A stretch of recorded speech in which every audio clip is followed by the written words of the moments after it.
सगळ्यांना नमस्कार.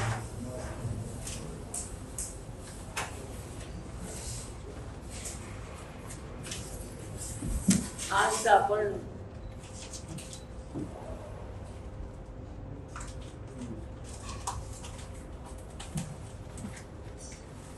आदरणीय दादांच्या अचानक जाण्यामुळे ही पोकळी निर्माण झालेली आहे. त्या सगळ्याच ठिकाणी आपण सगळ्यांच्या निर्णयामुळे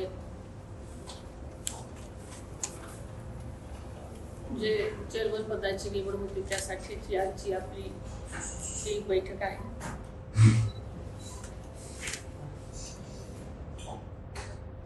मी काही दिवसापूर्वीच स्वप्नीलला म्हणाले होते की स्वप्नील, तुम्ही मला माळेगावला कधीही बोलवलं नाही रे, मी येणार आहे तुमच्याकडे, पण अशा पद्धतीने मला इथे यावं लागेल असं स्वप्नातही वाटलं होतं.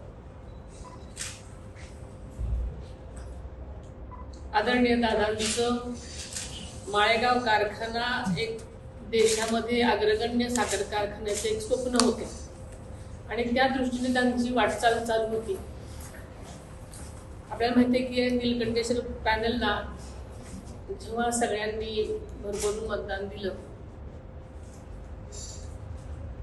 आपल्या सगळ्यांच्या सहकार्याने, आपल्या सरकारच्या कामामुळे आणि दादांची निष्ठा आणि दादांचं बारीक लक्ष प्रत्येकावर, त्यामुळे आपण सगळेजण ह्या कारखान्यावर आल्यानंतर दादा उपमुख्यमंत्री असताना, एक अर्थमंत्री असताना सुद्धा या कारखान्याची जबाबदारी त्यांनी घेतली, आपण सगळ्यांनी त्यांना दिली. त्यामागचं एकच कारण होतं की हा अत्यंत चांगला, सगळीकडे वाखाणलेला कारखाना देशामध्ये त्यांना एक नंबरचा आणायचा होता. त्यामागे अनेक त्यांच्या गोष्टी होत्या. त्यांनी चेअरमन झाल्यानंतर सुद्धा अल्पावधीतच खूप काही गोष्टी कारखान्यासाठी केल्या आणि त्यांची स्वप्न खूप काही करण्याची होती. आपण सगळ्यांचा मोठेपणा की सगळ्यांनी दादांची ही जागा माझ्यासाठी म्हणून तुम्ही सगळ्यांनी दिली, त्याबद्दल सगळ्यांचं सुरुवातीला मी मनापासून आभार मानते. मला नक्कीच खात्री आहे की तुम्ही हा मोठेपणा दाखवलाय, याचं श्रेय सगळं तुम्हाला असलं तरी तेवढंच सहकार्य तुम्ही देणार आहात.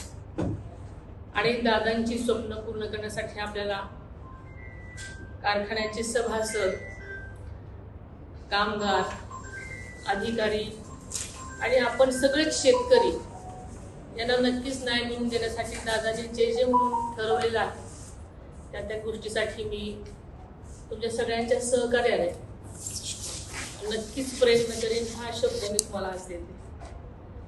त्यांच्या एमडीला फोन करण्यापासून घ्यायची.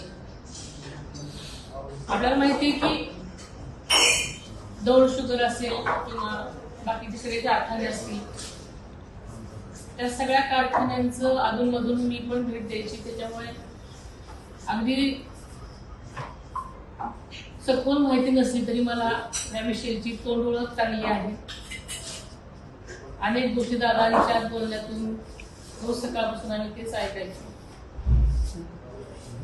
त्यामुळे काम करताना अडचणी आल्या तर सहकार्याने नक्कीच आशा केला.